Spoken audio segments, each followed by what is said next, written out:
Cerita akan Mang Ripan bawakan kali ini berjudul Selingkuh Berujung Maut, di mana cerita ini ditulis oleh Jasmine Pramestia.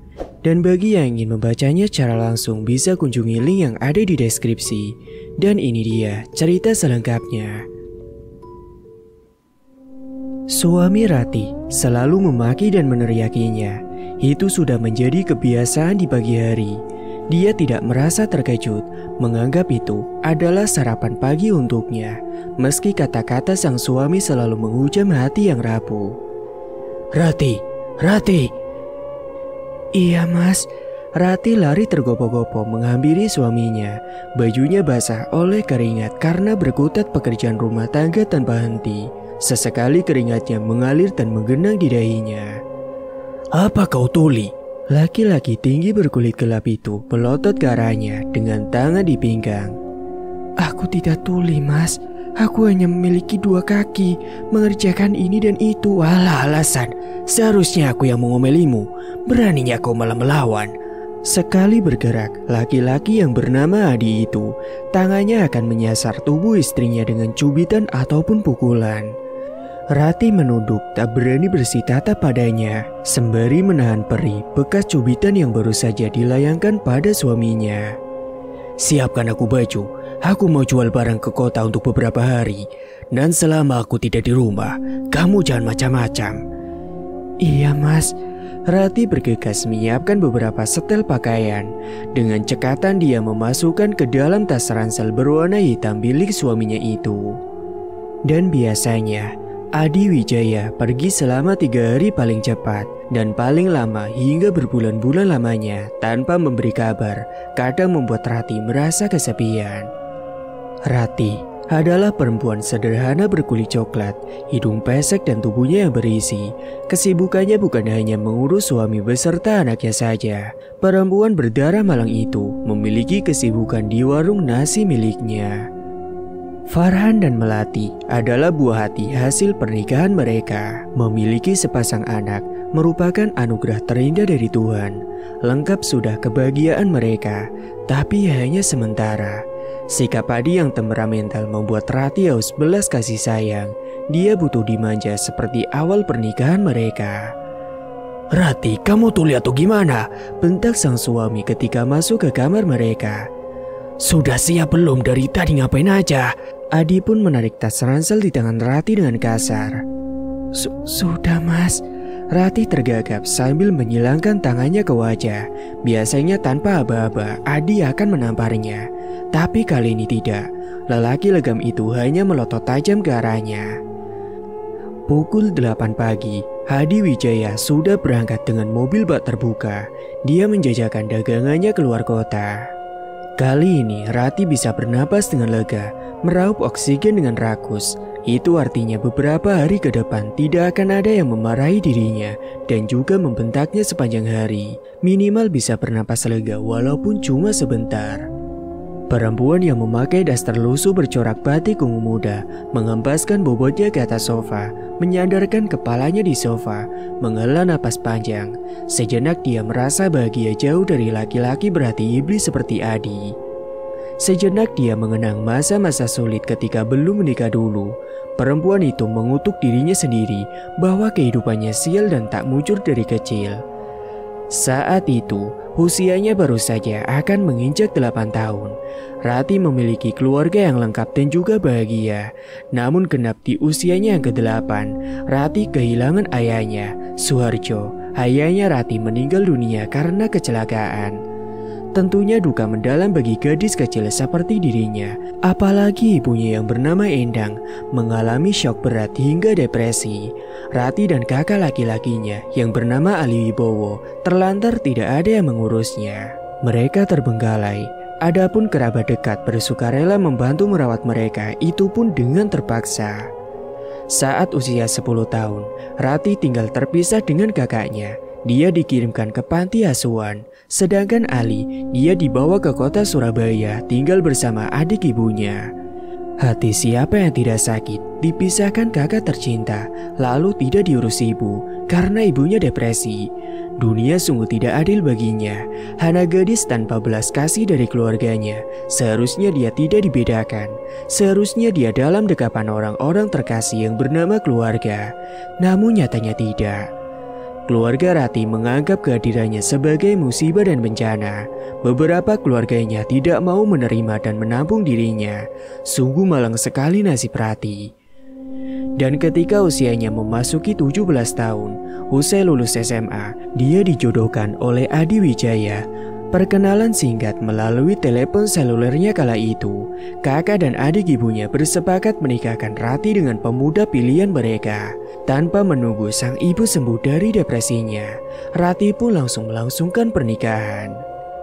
Rati yang tidak tahu apa-apa, dia pun terpaksa menyetujui perjodohan buta itu. Dia tidak peduli para calon suaminya, tidak peduli bagaimana kehidupannya kelak. Yang jelas dia ingin dikasihani, dicintai dan juga dilindungi. Dengan menikah, Rati berharap akan ada tempat tinggal yang mau menampungnya dan ada yang berpihak kepadanya. Walaupun pada kenyataannya, Rati ragu dan tidak percaya cinta. Keluarga saja tidak cinta, apalagi orang lain yang baru dikenalnya. Setelah sah menjadi istrinya Adi, hidupnya sempurna. Bak menelan madu yang dia teguk setiap detiknya, manis tanpa dirasa pahitnya kala itu. Hadi penyayang bertutur lembut membuat Rati mencintainya dengan waktu yang singkat. Walaupun dia tidak tahu apakah suaminya mencintainya dengan tulus atau tidak. Dan bersamaan dengan kebahagiaannya itu, Endang sang ibu sembuh dari depresi dan menikah lagi dengan seorang laki-laki seusianya. Kehidupan Endang berubah drastis, dia menjadi juragan sembako di desanya. Sedangkan Rati, dia menjalani hidupnya seperti biasa, menjadi manusia seutuhnya, walaupun tidak ada yang menginginkannya di dunia. Lambat laun pernikahan Rati dan Adi memasuki 3 bulan. Terbongkarlah sudah sifat buruk dan juga sikap temperamental dari Adi. Sikap kasar dan ringan tangan. Rati baru menyadari jika suaminya suka berjudi dan mabuk-mabukan. Tidak jarang dia mendapati suaminya pulang sangat malam dan dalam keadaan sedang mabuk. Rati menyeka air matanya di pipi ketika mengingat perjalanan hidupnya. Dia merasa kembali rapuh, sakit hati tidak terpatri, begitu malang nasibnya. Dari kecil disia-siakan, setelah menikah pun hidup tidak juga manis seperti apa yang diimpikannya. "Mama, Melati lapar, Mak," ucap anak keduanya. Suara bocah 3 tahun itu membuyarkan lamunan Rati. Segera Rati pun menghapus bekas air mata di pipinya. Dia pun menggendong Melati menuju dapur untuk mengambilkan makanan. "Kamu mau makan ya, Dok?" Rati mendudukkan putrinya ke atas kursi. Sementara itu, perempuan bertubuh kembal itu mengambil piring lalu mengisinya dengan nasi hangat dan juga sepotong ayam goreng.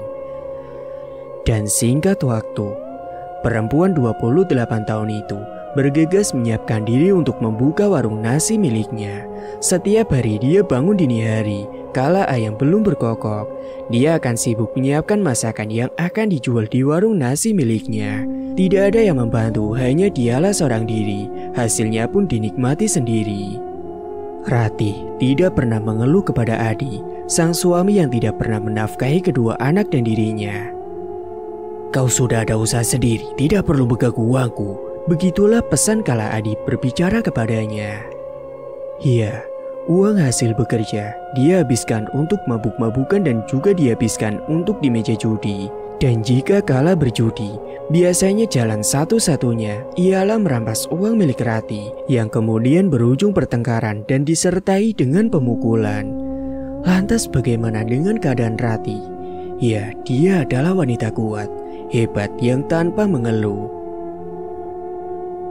Singkat cerita, hari pun berganti.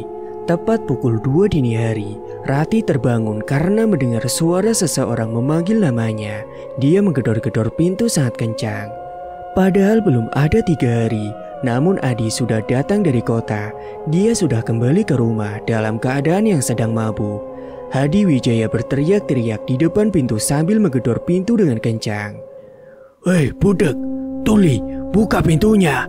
Rati yang mendengar teriakan suaminya bergegas, dia pun berlari menuju pintu. Perempuan kembal itu berlari tergopoh-gopoh membukakan pintunya. Dan secara tidak sengaja, ujung-ujung jempol kaki perempuan itu terkantuk kaki meja. Darah pun keluar karena kukunya terkoyak. Pilu sangat pilu sampai tercipta air mata yang tertahan. Rati memutar anak kunci kemudian membuka pintunya. Adi, lelaki berambut acak-acakan dengan mata merah dan tercium aroma minuman beralkohol, tidak memakai baju. Baju yang dipakainya diletakkan di pundak. Minggir! Lelaki 30 tahun itu mencoba masuk sambil menabrakkan tubuhnya pada istrinya. Setelah suaminya masuk, Rati pun menutup pintunya kembali lalu menguncinya. Suaminya pun terlihat sedang muntah-muntah, bahkan muntahannya itu pun tercacar di lantai. Rati terduduk lemas, tubuh rasanya lelah sekali merawat suaminya yang hanya mabuk-mabukan. Dan tiba-tiba saja, tubuh lelaki itu tergeletak begitu saja di lantai ruang tamu. Astagfirullah mas, piye sih karepmu? Wanita itu menarik napasnya, detak jantungnya berpacu dengan kencang, antara marah, kesal dan takut melihat suaminya. Rati segera membersihkan bekas muntahan suaminya. Ketika sedang membersihkannya, dia ditarik oleh suaminya. Daster yang dipakai Rati pun langsung disobek dengan paksa oleh si Adi. Entah sudah berapa kali lelaki kurus itu menyobek baju istrinya dikala sedang mabuk. Rati pun ketakutan karena suaminya terlalu kasar menuntut hak biologis dirinya, apalagi dalam keadaan mabuk berat. Bagaimana dia bisa menikmati manisnya madu di atas ranjang? Rati bukan tidak mau memberi haknya, tetapi ia seperti sedang diperkosa oleh suaminya sendiri. Namun, jika tidak menuruti, dia akan dianiaya. Hidupnya selalu memilukan semenjak menikah dengan Adi. Sungguh malang sekali nasib si Rati. Singkatnya, usai melayani si Adi, Rati bergegas ke kamar memapa suaminya. Untung saja tubuhnya besar hingga dia mampu membawa tubuh suaminya ke kamar. Setelah sampai di kamar, Adi pun ditidurkan ke atas kasur dengan tubuh yang terlentang. Rati menatap suaminya dengan tatapan berlinang air mata. Entah sampai kapan suaminya akan berubah. Rasanya sudah lelah menjalani hidup seperti ini. Dia pun meraih selimut untuk menutupi tubuh suaminya. Perempuan itu kemudian berjalan ke arah cermin dan menatap dirinya di sana. Betapa hina dan malangnya nasib Rati. Dia pun menangis menutupi wajahnya dengan kedua telapak tangannya. Terasa sangat berat beban yang dipikul. Rati sangat mencintai Adi, walaupun Rati sendiri tidak tahu apakah perasaan sang suami sama seperti dirinya. Dari awal pernikahan, Rati sudah menanam kata bahwa dia tidak percaya cinta. Tidak akan ada yang mencintainya dengan tulus, termasuk suaminya. Kini pernikahan pun hampir 9 tahun. Dia tidak pernah merasakan manisnya perlakuan sang suami. Lelaki 30 tahun itu suka bersikap kasar dan juga semaunya sendiri. Membentak, mencubit, menendang, bahkan memakinya. Hampir tidak pernah diberi nafkah batin dan juga nafkah lahiriah dengan secara layak. Apakah Rati menyesalinya? Jawabannya adalah tidak. Baginya ini sudah menjadi suratan takdir yang harus dia jalani. Ya, meskipun kadangkala dia pun mengeluh. Maklum, karena dirinya adalah manusia. Ada kalanya dia lelah dan juga putus asa. Singkat waktu, tibalah waktu pukul 4 pagi. Rati termenung sambil memandangi api yang berkobar di tungku. Sekelebat bayangan seseorang pelanggan di warungnya mengusik pikirannya. Namanya adalah Tony, lelaki berusia 31 tahun. Dia pelanggan warung yang setiap hari mampir untuk membeli dagangan yang dijual oleh Rati. Orangnya tinggi besar, suaranya lembut, memiliki hidung yang mancung dan juga berkulit sawo matang. Berbeda jauh dengan si Adi. Rati menginginkan sosok lelaki yang lemah lembut dan juga penyayang. Tony lah yang termasuk tipe yang diinginkannya. Tony ini bekerja sebagai sopir truk mengantar barang antar daerah di Kalimantan. Biasanya lelaki itu singgah walaupun hanya membeli secangkir kopi hitam. Tumben, pagi ini terlihat cantik, Mbak. Pujinya pada saat itu. Rati tersipu malu mendengar pujiannya. Dari mulut laki-laki lainlah dia mendengar pujian. Namun Adi, sang suami malah tidak pernah memujinya selama berumah tangga dengannya. Padahal Rati berharap suaminya memuji dirinya, ya minimal memuji parasnya maupun pekerjaan rumah yang setiap hari dikerjakan oleh Rati seorang diri. Namun sikap Adi justru dingin dan cuek. Perempuan manapun tidak betah, mereka pasti menginginkan kehangatan dan juga keharmonisan setiap pasangannya. Namanya juga lelaki temperamen, kalau didekati seperti didekati seekor macan. Boro-boro dipuji, berbicara saja kasar, bagai preman pasar yang sedang menodong. Secara tidak sadar, perempuan 28 tahun itu tersenyum sendirian. Entah perasaan apa yang menyelimuti hatinya bila mengingat tentang si Tony. Jantungnya berdebar-debar seperti remaja yang sedang merasakan jatuh cinta. Astagfirullah. Rati pun mengusap wajahnya. Segera dia tepis bayang-bayang wajah lelaki lain selain suaminya.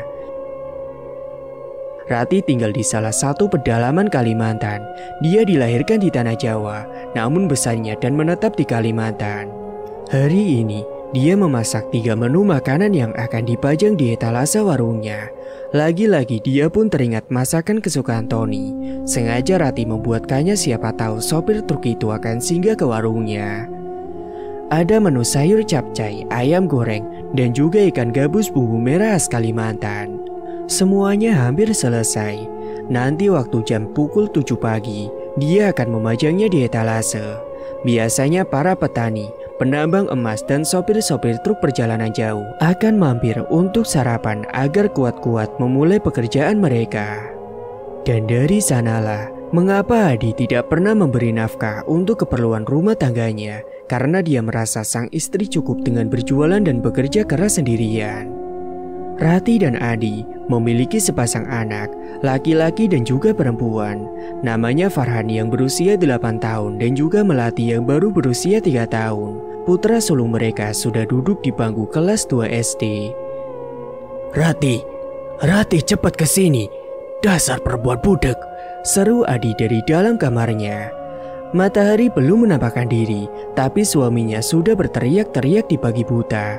Untungnya jarak rumah mereka dengan tetangga cukup lumayan jauh. Kalau tidak, pasti tetangga mereka pasti terganggu. Perempuan 28 tahun itu lari tergopoh menghampiri suaminya. "Kemana aja kamu dipanggil? Apa kamu gak punya telinga?" Ucapnya dengan kedua mata yang melotot lebar dan juga berwarna merah. Kedua mata Rati terbelalak ketika melihat muntahan suaminya di lantai kamar. "Bersihkan itu, aku jijik sekali melihatnya," ucapnya yang kemudian melanjutkan tidurnya itu. Ingin rasanya Rati melawan dan menolak untuk membersihkan bekas muntahan suaminya itu. Hari ini tubuhnya begitu lelah dan pegal semua. Boleh kan sekali saja melawan? Cobalah mas, jangan mabuk-mabukan terus. Kamu sudah punya anak 2. Nanti kalau salah satu dari mereka ada yang mengikuti jejakmu bagaimana? Rati berbicara sambil mengambil kain yang akan digunakan untuk mengelap muntahan suaminya. Apa nggak capek? Kerja setiap hari uangnya dihabiskan untuk mabuk-mabukan. Katanya lagi, jantungnya berdebar-debar karena takut sang suami akan mengajarnya. Aku juga sudah lelah membersihkan muntahanmu, mas, ujar Rati. Suaranya mulai bergetar, ingin rasanya dia meraung dan menangis agar suaminya mendengar. Cerewet. Adi pun bangkit dari tidurnya. Dia mendekati istrinya dan menjambak rambutnya dengan paksa. Ampun mas. Kepala Rati mendongak mengikuti gerakan tangan suaminya yang menjambak rambut panjangnya. Begitu terasa perih ketika rambut itu ditarik kasar oleh Adi. "Kamu tidak usah mengatur-ngatur hidupku. Kamu cukup melayaniku dan mengurus kedua anak-anakku. Paham?" "Tapi kan aku istrimu mas. Ucapannya terhenti kala kepala perempuan 28 tahun itu didorongnya dengan kasar. Adi berdiri lalu menginjak punggung istrinya. Seketika napas Rati berhenti sejenak. Astagfirullahaladzim. Perempuan berwajah biasa saja itu menangis menahan sakit karena suaminya mulai menyiksa dirinya. "Ampun mas." Namun tak dihiraukan, terdengar suara beberapa kali injakan kaki suami ke tubuh istrinya. Emosi pria 30 tahun itu meledak seketika. Dia mengajar istrinya yang bukan tandingannya, menendang dan bahkan menjambak rambut Rati dengan kasar sampai berkali-kali. Farhan yang mendengar keributan di kamar kedua orang tuanya, dia berlari karena penasaran. Melihat sang ibu sedang diajar, dia pun langsung memeluk punggung ibunya. "Sudah pak, kasihan ibu," teriaknya dengan pilu. Bocah cilik bertubuh kurus itu memeluk ibunya sambil menangis. Teriakan dan tangisannya tidak digubris oleh Adi. Lelaki temperamen mirip iblis tersebut tidak memperdulikannya. Dia malah asik memukul kepala istrinya dan menampar-nampar wajahnya, dan kemudian terakhir menendangnya. "Ah!" Adi berteriak dan beranjak pergi meninggalkan kamarnya itu. Aksi brutalnya tersebut selalu disaksikan oleh anak-anaknya sendiri, termasuk Farhan. Inilah yang membuat Rati menjadi takut jika kelak anaknya besar nanti putranya mengikuti jejak ayahnya. Pedih dan perih sudah menjadi makanan sehari-harinya. Ujung-ujungnya menyisakan luka memar di wajah dan juga badannya. Rati menangis. Ya, dia hanya bisa menangis. Singkat waktu, Rati berdiri di depan cermin, menatap wajahnya yang lebam. Bagaimana caranya menutupi dan menyamarkan bekas lukanya itu? Takutnya para pelanggan yang makan di warungnya menanyakan luka lebamnya. Salah satunya adalah si Tony. Tony, lelaki 31 tahun itu yang suka memberi perhatian penuh terhadapnya. Bagaimana hati tidak meleleh diperlakukan demikian? Rati memutuskan menutup luka lebamnya dengan alas bedak yang dia miliki. Kemudian dia memakai jilbabnya. Dan setelah selesai berdandan, Rati pun bersiap-siap membuka warung makannya. Semua menu dihidangkan di dalam lemari etalase. Air mata tertahan di pelupuk matanya. Luka di tubuh tidak sebanding dengan luka di hati. Kemudian terdengar suara deru mesin truk terdengar mendekat di depan warung makannya. Hatinya berdenyut manakala Rati tidak sengaja menatap seorang laki-laki yang keluar dari pintu jok depan. Rati pun gugup, tidak biasanya dia seperti itu. Apakah karena terlalu merindukannya, sampai-sampai perasaannya tidak karu-karuan. Kemudian lelaki 31 tahun itu melembar senyum ke arah Rati sebelum memasuki warungnya. Hal itu membuat jantung Rati berdebar. Mungkin kalau bukan ciptaan Tuhan, jantungnya sudah jebol seketika. Seperti halnya sebuah tanggul yang jebol akibat debit air yang berlebihan. "Selamat pagi, Rati," sapa Tony, si pemilik tubuh kekar itu. Pagi Mas Tony. Sapa Rati balik, dia merasa gugup. Kok bisa gugup sih padahal setiap hari selalu berjumpa? Batin Rati kala itu. "Aku pesan makan ya, seperti biasa." "Wah, ada capcay nih," ujarnya sambil menunjuk etalase. Rati pun melambung tinggi. Andai suara lembut itu milik suaminya, sudah pasti dia kelepek-lepek. "Sama ayam gorengnya gak Mas?" tawa Rati. "Iya dong, pakai sambal juga ya, biar panas bibir ini, biar bergelora kayak lihat kamu." Rati pun mengulum senyum, pipinya mulai panas bersemu merah. Singkatnya satu piring sudah berisi nasi dan lauk lengkapnya. Rati menyediakan di meja pelanggan. Lagi-lagi soal hati, kenapa hatinya itu tidak bisa diajak kompromi? Bisa-bisa dia malah jantungan mendadak. Untungnya piring yang dia bawa hangat karena Untungnya piring yang dia bawa terasa hangat karena nasinya sedang panas. "Ini Mas." Tangan Rati kemudian dicekal oleh Tony. "Ada apa Mas?" "Apa? Ada apa? Apanya yang ada apa?" Rati pun semakin gugup. Apakah dia benar-benar jatuh cinta sama Berondong? Karena memang Tony ini berondong dan dijuluki bujang lapuk. "Dari tadi wajahmu murung aja kayak gitu, kayak ditagih orang." Rati pun meringis, menggarut tengkuknya yang mendadak gatal. "Apa ada pelanggan yang menjengkelkan?" Rati pun menggeleng. "Pelanggannya baru sampean kok Mas." Rati kembali ke tempatnya sambil menunggu pelanggan yang lain. "Berarti aku yang pertama?" "Iya Mas." "Di hatimu?" Seketika Rati terenyak. "Hah? Udah lupakan. Ini enak loh," pujinya sambil mengacukan jempol ke arah Rati. "Coba aja setiap hari, siang, malam, dan pagi bisa kesini." Tony kemudian meminum teh hangat tanpa gula yang disajikan oleh Rati. Kemudian dia melanjutkan makannya lagi. "Bisa-bisa aku kena guna-guna masakanmu, Ti," imbu Tony kemudian. Mas Tony ini bisa aja," timpal Rati yang tertunduk dengan malu. "Bener, kamu udah memikat hati ini melalui makanan yang kamu masak. Kamu pakai guna-guna kan? Makanya setiap hari aku merindukanmu." "Ih, gombal." Rati kekeh si Tony gombal.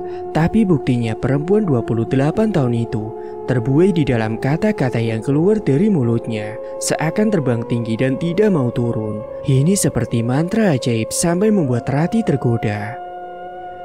Setelah menyantap sarapannya, Tony pun kemudian membayar semuanya sambil duduk-duduk sementara menurunkan nasi yang ada di dalam perutnya. "Suamimu ada?" tanyanya membuyarkan lamunan wanita itu. "Tidak tahu pergi kemana, biasanya pulang pagi lagi." Rati pun menggigit bibir bawahnya karena terasa getir bila mengingat penyiksaan yang dilakukan suaminya.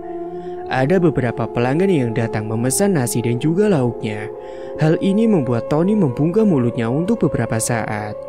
Setelah pelanggan berlalu dengan urusan sarapan mereka, barulah Tony dengan leluasa menatap si Rati. "Kamu sedang sakit?" tanyanya lagi. "Enggak mas, cuma capek aja kok." "Jangan bohong, apakah suamimu berbuat kasar?" Rati pun kemudian bersitatap dengannya. Dia menelan ludah getir. "Jangan takut, bilang aja padaku. Hadi kasar kan? Makanya lebam di wajahmu ada di sana. Boleh aku hapus?" katanya lagi. Rati kebingungan maksud dari ucapan lelaki 31 tahun itu. "Kemarilah mas." Tony menghampiri Rati yang duduk di kursi warung. Tanpa diminta 2 kali, Tony pun menempelkan telapak tangannya ke bibir Rati. "Perempuan sepertimu tidak pantas disakiti." Lelaki yang memakai kaos kotak-kotak tersebut membelai pipi Rati. Bagaimana bisa tahu jika pipinya Rati itu lebam, padahal perempuan 28 tahun itu sudah berusaha menutupinya dengan alas bedak. Masih saja ketahuan. Rati terdiam, dia bingung antara nyaman dan kemudian setelahnya dia pun shock instan. "Astagfirullah." Rati segera menepisnya. Dia segera masuk ke dalam dan bersembunyi di balik etalase. "Maaf, aku tidak bisa," ucap Rati yang membuat Tony mengepalkan tangannya. "Oh iya, nanti kalau ada apa-apa lagi, kamu bisa curhat. Aku siap mendengarnya kapanpun kamu mau." Tony kemudian meraih pulpen hitam di atas lemari etalase dagangan. Lelaki 31 tahun itu mencari selembar kertas bekas. Diambilnya kertas bekas pembungkus obat nyamuk. Lalu dia pun menuliskan 12 angka nomor teleponnya. "Ini." Rati bergeming, dia hanya memperhatikan gerak-gerik dari Tony. Lelaki itu pun pergi setelah meletakkan selembar kertas berwarna kuning yang bergambar gajah dan obat nyamuk dinyalakan. Tidak lama kemudian beberapa pelanggan datang memesan nasi. Rati pun melayani seperti biasa sampai menu jualannya itu terjual habis. Dan singkat waktu, ketika pembeli sepi berkunjung, Rati pun duduk di kursi plastik sambil memperhatikan sobekan kertas yang berisi nomor telepon. Rati menelan ludahnya sendiri. Di dalam hatinya dia menghitung jumlah kancing baju yang dipakainya. "Telepon, jangan. Telepon, jangan." Begitu seterusnya sampai di hitungan kancing paling akhir. "Telepon." Dek, jantung berdebar-debar dengan kencang. Gugup tak terkira, diambil ponsel butut yang bunyinya titut-titut di laci etalase. Bergegas dia pun mencatat nomor tersebut ke ponselnya. Setelah menimbang-nimbang rasanya, Rati pun memutuskan menghubungi tengah malam nanti. Dan tiba-tiba saja, Rati kemudian dikejutkan oleh suara seseorang yang datang ke warungnya. "Mau makan apa mas?" Dan ternyata itu adalah Hadi yang datang dengan rambut acak-acakan. Dia mengempaskan bokongnya ke kursi plastik. "Ya tentu saja apa yang kamu masak, dasar beko, pakai nanya segala," hardik sang suami. Rati pun panik dan dia pun cepat-cepat mengambilkan sepiring nasi dan juga lauknya. Lelaki berambut ikal tersebut langsung menyambar piring dari tangan istrinya. "Dasar lambat banget."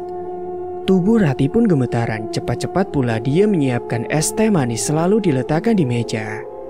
"Siapkan aku baju, aku mau antar barang pesanan," ditanya dengan sarkas.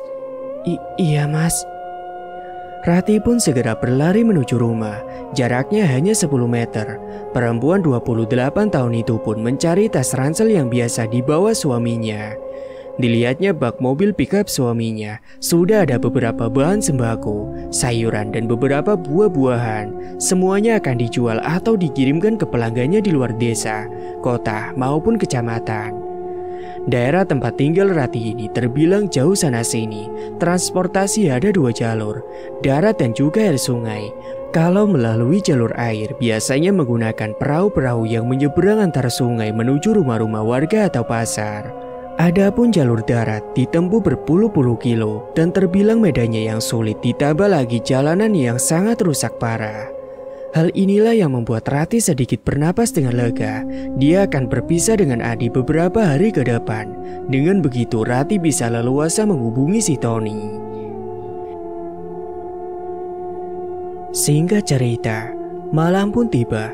Kedua anaknya sudah tertidur dengan lelap, menyisakan Rati seorang diri tanpa teman. Dia termenung sambil memijit pelipisnya, memandangi angka nomor telepon seseorang yang selama ini membuat jantungnya berdebar-debar. Diliriknya jam dinding, waktu menunjukkan pukul 12 malam. Dia ragu takut jika mengganggu istirahatnya. Entah bisikan hati atau bisikan setan, Rati mencoba menghafal nomor tersebut sambil diulang-ulang. Dan yang terakhir ditekan tombol hijau sebagai penghubung panggilan telepon. Dan kemudian telepon itu pun tersambung. Tetapi perempuan berkulit sawo matang tersebut ketakutan. Dia memutuskan untuk mengakhiri panggilan telepon sebelum Tony sempat menjawabnya. Dan tidak lama kemudian, dering ponsel jadulnya melengking. Satu nama tertera di layar benda ajaib miliknya itu. Rati hanya memandanginya, lalu muncul sebuah pesan singkat. Tangan Rati gemetaran sambil menekan gambar amplop yang ada di ponselnya. "Aku tahu itu kamu. Angkatlah teleponnya, aku merindukanmu." Rati membaca isi pesan singkat yang dikirimkan oleh Tony. Lagi, ponselnya pun kembali melengking. Bergegas Rati menekan tombol hijau dan menempelkan benda tersebut ke telinganya. Desir ombak menghantam dadanya seakan bergemuruh naik turun. Kedua telapak tangannya seketika menjadi dingin seperti es batu. "Halo?" sapa Rati gugup. "Halo Ti, ini kamu kan? Sudah kuduga pasti kamu telepon juga. Aku nunggu kamu loh," seru Tony di seberang telepon. Rati memejamkan matanya berharap detak jantungnya mereda. Namun sial, dia gugup macam anak ABG jatuh cinta. Bokongnya gelisah pindah sana sini. Sesekali dia menggigit bibirnya. "Lagi ngapain?" "Kesepian." "Mulai sekarang jangan bilang kesepian lagi ya. Ada aku yang akan menemanimu. Aku bisa melakukan apa saja untukmu." Mendengar tutur sapa lelaki 31 tahun itu, Rati terpukau dan terpana. Dia merasa diperlakukan dengan lembut dan layak. Tidak seperti saat berada di dekat Adi. Inilah yang membuat perempuan sedikit gempal itu menaruh rasa rindu terlarang terhadap Tony. Dia merasa nyaman saat ini. Lalu bagaimana jika Rati ketahuan oleh Adi? Apalagi diam-diam menelpon laki-laki lain di belakang suaminya. Rati tidak peduli. Dia hanya mencari kenyamanan di luar sana yang tidak dia dapatkan pada suaminya. "Ti, aku kangen," rayu Tony di ujung telepon. Bagaimana kalau kita besok ketemuan, tapi tanpa anak-anakmu ya?" Rati pun kemudian berpikir sejenak. "Tenang aja, aku gak bakal ngapa-ngapain kamu kok," katanya lagi. "Cuma pengen berduaan aja." Lagi dan lagi, Rati pun nampak bingung. Selama menikah dengan suaminya, dia tidak pernah diajak jalan-jalan. Bukankah ini adalah kesempatan emas baginya? Rati pun terdiam. Apakah Tony menaruh hati kepadanya? Kenapa pengertiannya begitu besar terhadap dirinya? Rati tak kunjung menjawab pertanyaan dari Tony di seberang ujung telepon. "Rati, kok gak dijawab?" Rati terenyak dan segera menjawabnya. "Maaf mas, aku sibuk. Lain kali aja ya," tolaknya secara halus. "Ya sudah, baiklah." Penolakannya berakhir dengan sambungan telepon yang dimatikan. Rati melempar ponsel bututnya ke kasur, memijat pelipisnya secara bergantian. Ada rasa bersalah karena telah menolaknya, tetapi Rati dibayang-bayangi pesan dari suaminya. "Selama aku tidak di rumah, kamu jangan macam-macam. Jaga dan urus pekerjaanmu baik-baik. Jika kamu bermacam-macam di belakangku, aku tak akan segan-segan mengusirmu dari rumah ini tanpa anak-anakmu." Itulah bunyi pesan dari suaminya.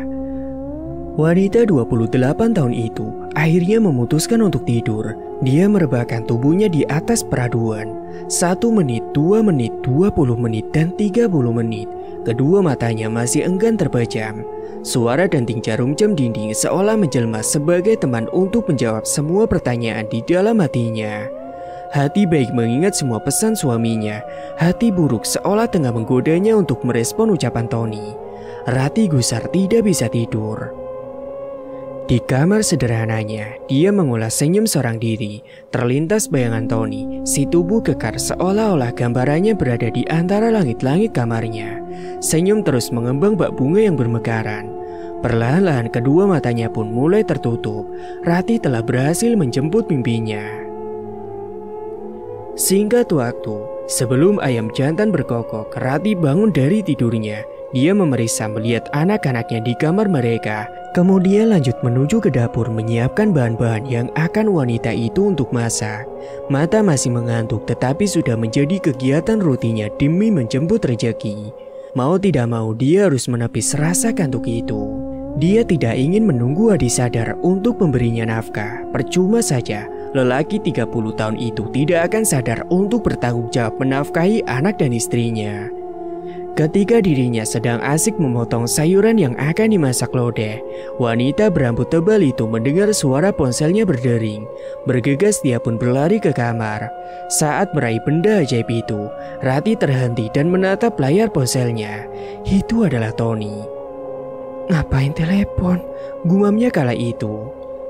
Awalnya Rati mengabaikannya. Dia hanya mengambil ponsel jadulnya dan membawanya ke dapur. Dia meletakkan telepon genggamnya di atas meja dan lagi-lagi terdengar suara dering memanggil untuk ketiga kalinya. Terpaksalah wanita itu menekan tombol hijau untuk menjawab telepon. Halo? Sabar Rati, tiba-tiba jantungnya mendadak berdetak dengan kencang seperti di telepon debt collector.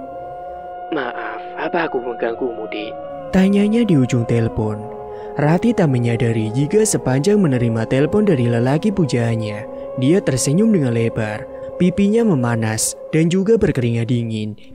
Tidak mas, aku merindukanmu.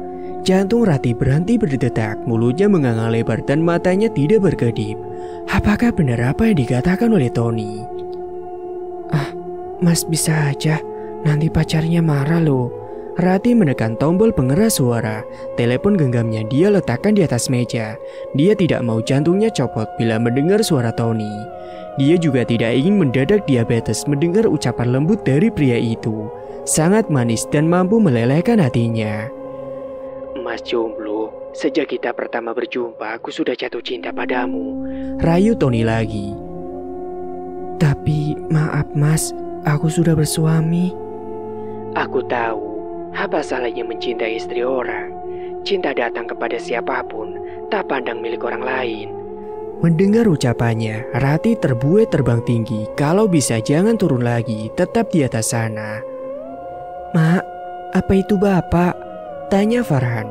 Anak kecil bertubuh kurus itu tiba-tiba muncul dari kamarnya. Rati pun terhenyak, bergegas dia mematikan telepon itu. Bukan nak, itu temannya mama yang mau pesen sayur. Farhan mengucek-ngucek matanya. Dia mengambil segelas air lalu menenggaknya sampai habis. Tak mengatakan apa-apa, bocah 8 tahun itu kembali lagi ke kamarnya. Telepon genggamnya kembali berdering. Rati cepat-cepat meraih dan memencet tombol hijau. Tapi sayangnya, ia pikir Tony, ternyata itu bukan. Siapa lagi kalau bukan lelaki kasar itu, yakni si Adi. Tumben cepat sekali menjawab telepon. Kebetulan aku lagi masak mas. Sengaja aku bawa handphonenya kemana-mana, nunggu kabar dari kamu. Rati menelan ludah. Hampir saja dia salah panggil nama. Bisa-bisa nanti Runya merusannya. Aku cuma mau kasih tahu kepadamu, aku tidak pulang. Mungkin 1 bulan karena dapat pekerjaan di sini. Kamu gak usah menunggu kepulanganku. Dan ingat pesanku, jangan macam-macam. Telepon pun kemudian ditutup sebelah pihak. Ada kelegaan terbesit di hatinya. Rati sudah biasa ditinggal suaminya merantau. Namun kali ini terlalu lama Adi keluar kota, tidak seperti biasanya.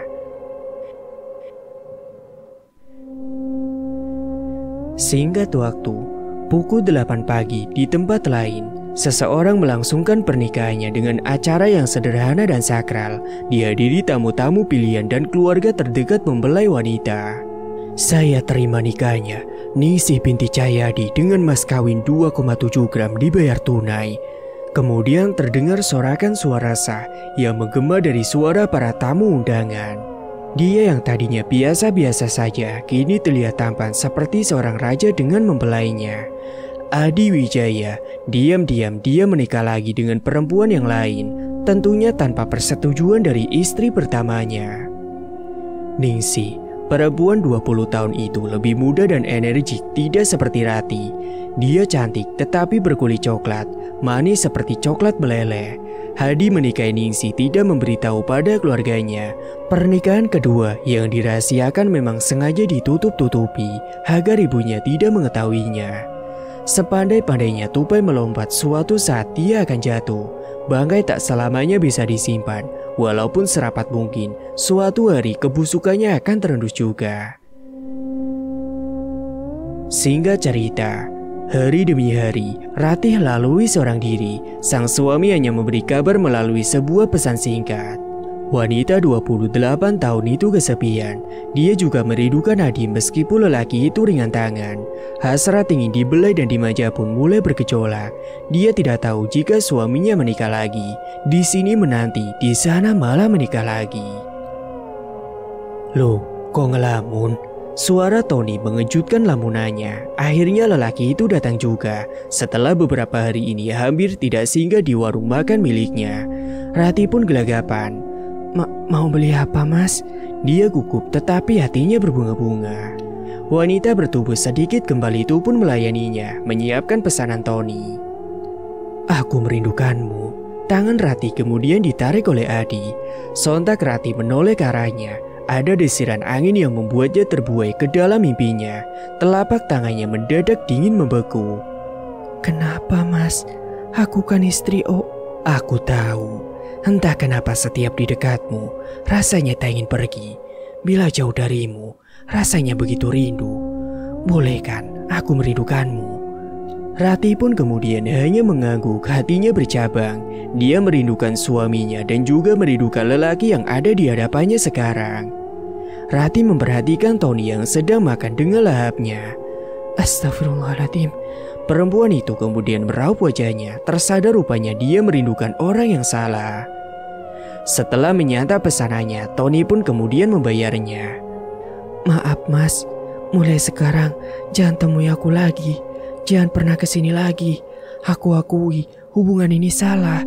Walaupun sekedar menaruh harapan dan menaruh perasaan. Aku sudah bersuami, Mas. Aku mohon. Tony terdiam, tatapannya menandakan kalau dia kecewa dan juga sakit hati. Apa ada yang salah denganku? Rati tidak menjawab, dia sibuk menutup warungnya, sengaja menghindar darinya. Bukan tak cinta, Rati tidak munafik, dia jatuh cinta kepada Tony. Namun alangkah baiknya menjaga hati untuk suaminya. Rati segera berlalu usai menutup warungnya. Bak seorang remaja yang sedang patah hati. Wanita bertubuh sedikit kembal itu menangis sampai-sampai tak menghiraukan bocah cilik putri semata wayangnya yang menemaninya sepanjang waktu. Nomor telepon dan juga semua tentangnya dia kubur dalam-dalam. Dihapus dalam ingatan walaupun dia tidak mampu menghapus perasaannya. Dan singkat waktu, malam ini pukul 12 malam. Jendela kamarnya diketuk seseorang. Sementara di luar sana hujan turun sangat deras disertai angin dan petir. Rati mengintip di balik tirai jendela kamarnya. Dan ketika melihat seseorang di luar sana, kedua matanya pun melotot. Bukankah itu Tony? Rati mencari jilbabnya lalu dipasang di kepala. Kemudian dia membuka jendela menyisakan celah hanya sejengkal. Ngapain di situ? Tanya Rati sedikit nyaring, suaranya bertepatan dengan angin dan hujan yang deras. Aku ingin membuktikan kalau aku mencintaimu, Rati. Tony menggigil kedinginan, bajunya basah kuyup. Pergi dari sini. Hubungan kita hanya sebatas membeli dan menjual. Dan itu gak lebih. Aku tahu. Apa salah cinta ini berlabuh ke hatimu? Kamu jangan membohongi hati bahwa dirimu juga cinta kepada aku kan? Benar sekali apa yang Tony katakan. wanita 28 tahun itu menyimpan perasaan cinta kepadanya. Tidak bisa dipungkiri, Rati memang jatuh cinta. Cinta yang salah, seharusnya Mas cari yang lain. Aku ini istri orang, istrinya sahabatmu Mas. Suara Rati mulai bergetar. Dia tidak bisa melihat pujaan hatinya kedinginan. Hatinya terenyuh, perasaan ini menjadi serba salah. Tapi kamu juga mencintaiku kan? Timpal pria itu. Pertanyaan Tony benar-benar menghujam hatinya. Rati tidak bisa menyembunyikan perasaannya.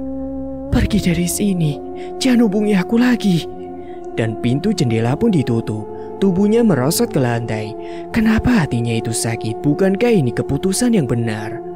Perempuan 28 tahun berkulit putih itu menangis sambil memukuli dadanya. Apakah ini cinta? Kenapa cinta tak benar-benar membawa dalam kebahagiaan? Inilah yang Rati takutkan, mencintai seseorang tetapi menyakitkan. Menyakitinya juga menyakiti orang lain.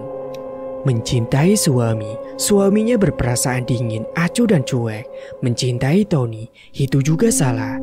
Rati berstatus istri orang. Ada hati yang harus dijaga, ada kesetiaan yang tidak boleh dinodai. Cinta macam apa ini? Apa salah jika Rati tidak percaya cinta? Kalau memang cinta itu membahagiakan, seharusnya dia bahagia, bukan sakit seperti sekarang ini. Samar-samar terdengar suara Tony masih memanggil namanya. Rupanya dia nekat meskipun hujan mengguyur tubuhnya. Rati, aku cinta sama kamu. Kenapa kamu tega membiarkan aku di sini? Harus bagaimana membuktikannya bahwa aku mencintaimu? Jawablah aku, Rati. Sungguh pilu, hatinya mendadak pilu seakan ribuan jarum menusuk jantungnya. Perempuan itu frustasi, dia menggelengkan kepalanya sambil menarik jilbab yang dia pakai. Lalu seonggok kain penutup kepalanya dibuang begitu saja. Dia pun menangis sejadi-jadinya. Ini pertama kalinya wanita 28 tahun itu mencintai seseorang begitu amat dalam. Menaruh hati dengan harapan perasaan terbalaskan. Mbak Gayung bersabut, cintanya terbalaskan meskipun status hubungan Rati dan Tony belum jelas sekali. Mereka hanya teman, hanya sebatas penjual nasi dan pembeli setia. Ditambah lagi Rati berstatus istri Adi. Adi adalah sahabat dekatnya Tony. Mana mungkin Rati berkhianat? Rambutnya yang tebal kemudian diacak-acak frustasi. Suara Tony mengganggunya. Rati takut jika ada tetangga yang mendengar. Dengan derai air mata, dia pun berdiri dan menjauh dari jendela. Rati menutup kedua telinganya dengan telapak tangannya. Dia memutuskan untuk mengabaikan rengekan Tony di luar sana, walaupun itu menyakitkan. Hatinya sangat sakit, sungguh sangat-sangat sakit. Perempuan bertubuh sedikit kembal itu mematikan lampu kamarnya. Dia memutuskan memilih tidur berselimutkan dengan luka. Rati, aku benar-benar mencintaimu. Kalau kamu tidak percaya, aku rela disambar petir. Rati abai, dia pun kelelahan menangis hingga dia tertidur dengan lelap. Sejenak dia melupakan Tony yang masih ada di luar sana. Hujan mulai reda, jam dinding menunjukkan pukul 1:30 dini hari. Rati terhenyak gegas dia bangun. Perempuan itu cepat-cepat berjalan menuju jendela. Astaga, Tony ternyata masih ada di luar sana. Lelaki 31 tahun itu duduk meringkuk memeluk tubuhnya sendiri. Bayangkan bagaimana dinginnya malam ini. Rati pun kemudian cepat-cepat memakai jilbabnya lagi dan kemudian membuka jendela. Mas Tony. Rati. Tony mendongak menatap wanita yang selama ini mengusik hatinya. Namun sebenarnya bukan Rati yang mengusiknya, tetapi dirinya lah yang menggoda istri sahabatnya sendiri. Ngapain masih di situ? Aku menunggumu, Ti. Kamu mencintaiku kan? Tony berdiri sambil bersidekap, bibirnya pucat kedinginan. Jawab aku, jangan bohong. Rati iba dan kasihan, hatinya pun sakit melihat lelaki yang selama ini mengguncang asmaranya. Iya, aku mencintaimu, Mas. Tunggu saja di warung, kita bertemu di sana.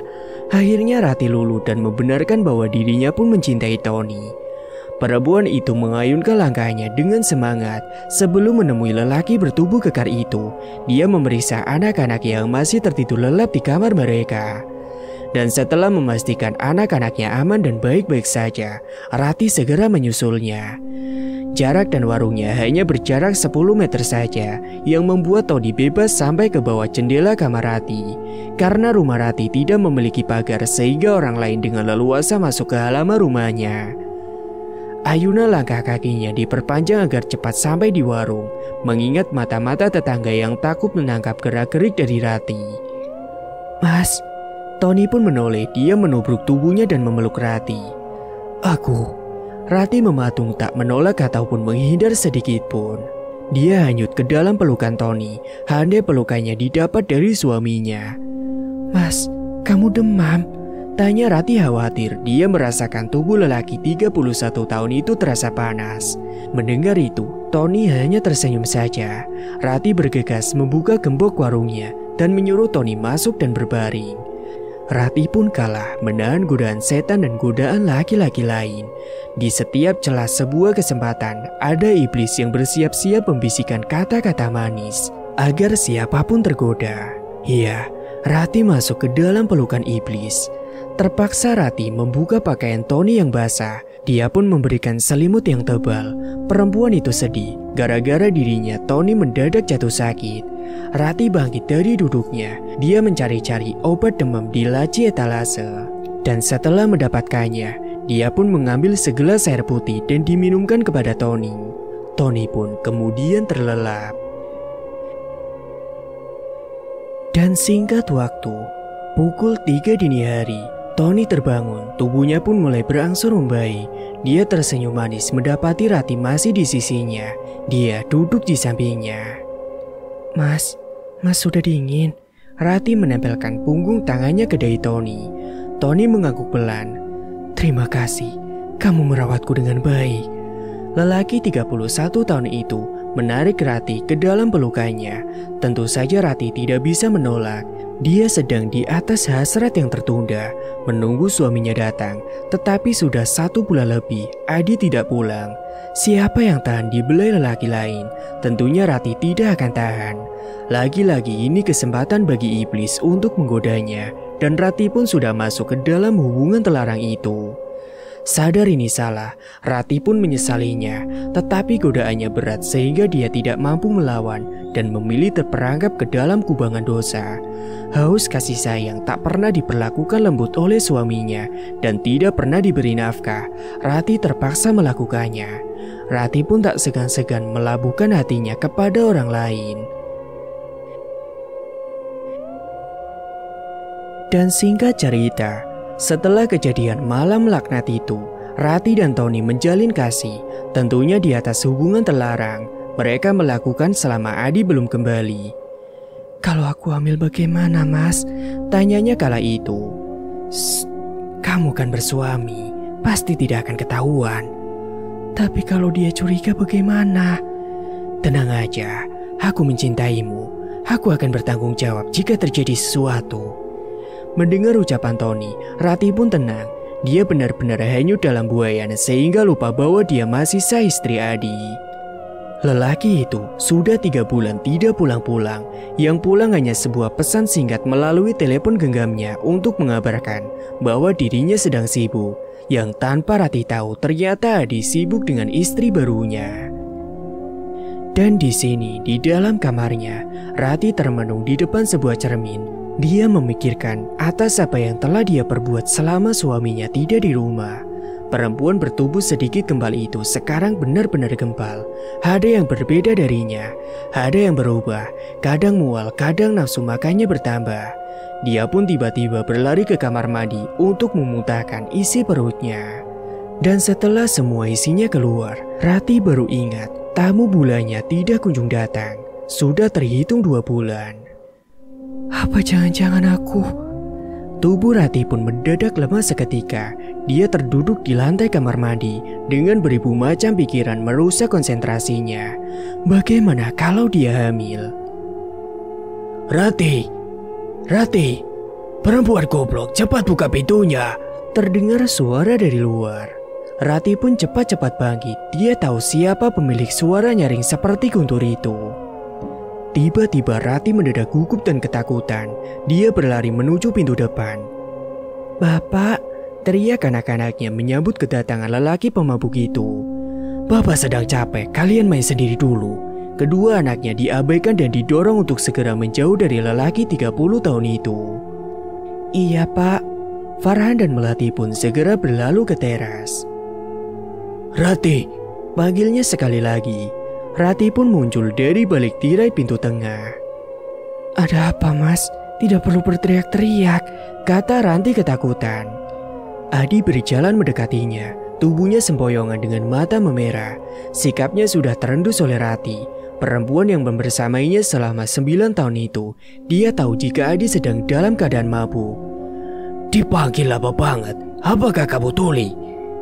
Rati hanya menunduk, dia sudah bersiap dimarahi, bersiap untuk dipukuli, dan bersiap untuk dicaci. Rati sudah hafal kebiasaan suaminya di luar kepala. Wah, ada apa ini? Tampaknya ada yang berbeda darimu. Hadi mengelilingi istrinya. Dia nampak takjub dengan perubahan bentuk tubuh istrinya. Satu teguk air ludah tidak bisa membasahi tenggorokannya. Rati mati kutu takut perselingkuhannya terendus. Dia sendiri pun bingung dengan perubahan tubuhnya. Lelaki 30 tahun itu menatap lekat pada istrinya. Rati tidak berani mengangkat pandangannya. Kamu seperti terlihat bahagia tanpa aku, ujar suaminya terkekeh. Baru saja aku tinggal 3 bulan, lihat saja bobot tubuhmu. Aku perhatikan kamu bertambah gemuk. Senyum sang suami seolah mengejeknya, berkata santai tetapi menusuk ke jantung. Lagi-lagi Rati hanya menelan ludahnya. Bahagia ya, bisik si Adi. Tiba-tiba Rati menjadi mual mencium aroma alkohol yang keluar dari mulut suaminya. Dia pun bergegas berlari ke kamar mandi meninggalkan suaminya yang masih mengoceh. Dasar perempuan goblok. Rati tidak peduli dengan caci maki suaminya. Yang penting mual ini dia bisa keluarkan. Jika tidak, tubuhnya menjadi lemas dan juga berkeringat dingin. Adi pun kemudian menyusul Rati. Dia berdiri di ambang pintu kamar mandi sambil menyilangkan tangannya. Kamu sakit. Gak usah banyak drama, layani aku dulu. Hadi menarik daster perempuan 28 tahun itu. Dia pun menyeretnya keluar sampai ke kamar. Rati pun merintih kesakitan. Tangan kasarnya Hadi telah mendorong Rati hingga ke sudut ranjangnya. Pintu pun dibanting dengan keras. Apa kau tuli ah? Rati gegas berdiri membenarkan posisinya. Dia merangkak ke kasur menyiapkan diri melayani suami temperamen itu. Derai air matanya tak berhenti mengalir di pipinya. Seandainya Adi memperlakukannya seperti Tony, mungkin Rati akan mengabdi dan melayani suami dengan senang hati tanpa tekanan. Keduanya pun kemudian melakukan ritual suami istri. Dan tiba-tiba di tengah permainan, Hadi menghentikan gerakannya. Gegas dia menyudahi walaupun belum sampai puncak. Kenapa rasanya beda Rati? Tanya Hadi sembari memakai pakaiannya. Tubuhnya dibanjiri keringat. Hasrat yang tadi bergebu kini berangsur surut. Matanya yang merah membuat Rati ketakutan. Maksudnya mas? Tanya Rati takut hingga berbicara pun menjadi sangat gugup. Jantungnya berdebar dengan kencang. Hadi menjambak rambut panjang istrinya itu. Rati pun mendesis menahan perih sakit rambutnya karena dijambak. Selama aku tidak ada di rumah, apakah kamu macam-macam di belakangku? Rati meringis sambil menahan tangan Adi berharap lelaki berkulit coklat itu melepaskan cengkeramannya dari rambutnya. Aku bermacam-macam bagaimana mas? Kamu kan tahu sendiri apa saja pekerjaanku di rumah. Cengkeraman tangan suaminya pun mulai mengendur. Aku tahu ada yang berbeda darimu. Rati terdiam. Wanita itu mencerna kalimat demi kalimat yang dilontarkan suaminya. Detik ini pun dia masih belum memahaminya. Seorang suami tahu ketika berhubungan intim dengan istrinya. Ada yang berbeda Rati. Kamu berbeda. Seharusnya lama tak ku gauli. Seharusnya itu masih rapat. Dan satu lagi, Hadi mendekat dan menatapnya lebih dekat. Padahal mereka bertemu dengan jarak 1 jengkal. Kedua mata saling menelisik satu sama lain. Sorot mata Adi sangat tajam bak elang berburu mangsanya. Sementara Rati pandangannya terganggu terhalang kristal bening yang mulai berjatuhan di pipinya. Apakah kamu hamil? Rati Sekarwati. Rati menggeleng cepat. Astagfirullah mas, jangan asal menuduhku begitu, sanggar Rati. Adi tak percaya dengan sanggahannya. Dia pun brutal dan menarik lengan Rati. Sontak Rati pun berteriak kesakitan. Rati menolak untuk ditarik. Dia berpegangan di tiang ranjang. Kemudian sebuah tamparan dan menyusul tamparan-tamparan berikutnya. Rati menyerah mengikuti langkah suaminya ke kamar mandi. Dan sesampainya di kamar mandi, dia didorong hingga Rati terduduk di lantai. Bokongnya pun terasa nyilu. "Cepat jawab aku." Hadi menatap tajam badannya. "Aku tidak berbuat apa-apa, Mas. Sungguh." Namun Adi tetap tidak percaya. Adi naik pitam. Lelaki 30 tahun itu mengambil sebuah gayung dan menenggelamkan ke dalam bak mandi. Satu gayung berisi air diguyurkan ke tubuh Rati. Begitu seterusnya sampai berulang-ulang. Bahkan tak hanya itu, kesetanan Adi menendangnya berkali-kali. Rati meringkuk menahan sakit. Dia refleks melindungi perutnya seolah dia hamil. Padahal dia sendiri pun belum tahu apakah dia hamil atau tidak. Satu tendangan membuat urat nadi seakan putus. 3 dan 5 tendangan sekaligus menghujani tubuh gembal Rati. Rasanya nyilu, pilu dan sakit. Seperti seseorang menarik kerangka untuk memisahkan dari tubuhnya. "Ampun, Mas. Ampun." Suaranya hampir habis ditelan pekikan dan makian dari suaminya. Satu tamparan melayang ke wajahnya. Jelas saja darah berwarna merah kental mengalir dari sudut bibirnya. Perih, pedih, dan nyeri itulah yang dia rasakan. Hadi tak peduli. Baginya menyiksa Rati adalah kesenangan tersendiri untuk menyalurkan kekalahannya bermain judi. "Kalau sampai kamu hamil, angkat kaki dari sini. Dan ingat, tinggalkan anak-anak." Hadi menuding jarinya ke arah wajah Rati. Pintu kamar mandi kemudian dihembas keras hingga menimbulkan suara nyaring yang berasal dari pintu membentur tiang. Rati menangis memeluk tubuhnya sendiri. Bajunya basah kuyup ditambah lagi wajahnya memar dan lecet. Bagian perut pun tak luput sangat sakit. Bergerak rasanya sulit sekali dan dia memilih berselimutkan dinginnya ubin keramik kamar mandi. Tuhan, Rati tak sanggup hidup bersamanya. Ingin rasanya pergi, tapi tak tahu kemana arah tujuannya.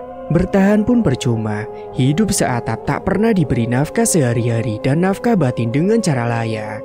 Itulah mengapa Rati nyaman dan merasa disayang oleh si Tony. Jelas dia diperlakukan seperti ratu, diberi uang, perhatian dan juga dimanja. Bersama Tony membuat hati Rati berbunga, bersemi setiap hari dan jiwanya melambung tinggi. Itulah penyebab bobot Rati semakin bertambah gemuk, karena kebahagiaannya telah berhasil melupakan luka di dalam bahtera rumah tangganya. "Mas Tony, tolong aku." Rati menangis sambil membayangkan apa yang akan terjadi jika dia pergi dari rumah tanpa anak-anaknya. Pintu kamar mandi dibuka oleh Farhan, putra sulungnya menghampiri si Rati. "Mama." Bocah lelaki bertubuh kurus itu memeluk ibunya. Melati pun datang ikut memeluk ibunya. Bocah kecil itu mana tahu apa yang terjadi di antara orang dewasa. Dia hanya bisa membedakan mana tawa dan juga yang mana menangis. "Mama kepleset," tanyanya polos khas bocah kecil. Rambutnya ikal, berkulit sawo matang mengikuti kulit tadi. Hati kecil Rati seperti teriris dengan belati. "Tidakkah kamu lihat anak-anakmu, Rati? Tidakkah kamu hanya memikirkan dirimu semata? Lihatlah mereka, butuh perhatian dan kasih sayang darimu, sementara kamu asik berselingkuh." Dalam hatinya dia mengutuk dan menyalahkan dirinya sendiri. Rati bangkit diikuti kedua anaknya. Ada sesuatu yang harus dia buktikan. Perempuan 28 tahun itu menepis ucapan suaminya jika dirinya tidak hamil. Singkat cerita, pukul 1 siang, Rati baru membuka warungnya. Setelah penyiksaan dari suaminya, dia memilih menangis seharian. Dirinya pun mengumpulkan keberanian untuk menampakkan diri. Dia tidak berani menampilkan wajahnya yang lebam pada orang-orang. Tak sedikit akal, dia merias wajah dengan makeup agar luka lebamnya tersamarkan oleh alas bedak. Dia tidak ingin para tetangga menggunjingnya. Hal ini malah membuat mentalnya bertambah anjlok. Rati duduk termenung di kursi plastik sambil menunggu pembeli. Dia mengirimkan pesan kepada Tony agar lelaki 31 tahun itu membelikan tespek. 20 menit kemudian Tony datang seperti biasanya setelah memarkirkan mobil truk yang dikendarainya. Gegas memberikan alat tes kehamilan tersebut. "Kapan kamu mencobanya?" Besok pagi, Mas. Aku belum siap melihat hasilnya. Rati mengernyitkan keningnya. Ada tatapan yang cemas dari Tony, namun terkesan dingin. Kabari secepatnya ya. Rati mengangguk. Dia juga tidak sabar menunggu hasilnya besok. Semoga saja tidak hamil. Rati membelalakan matanya. Dia terkejut mendengar ucapan dari Tony. Bukankah selama ini Tony berjanji akan bertanggung jawab? Lantas kenapa dia seperti terdengar keberatan? Bagaimana jika Rati benar-benar hamil?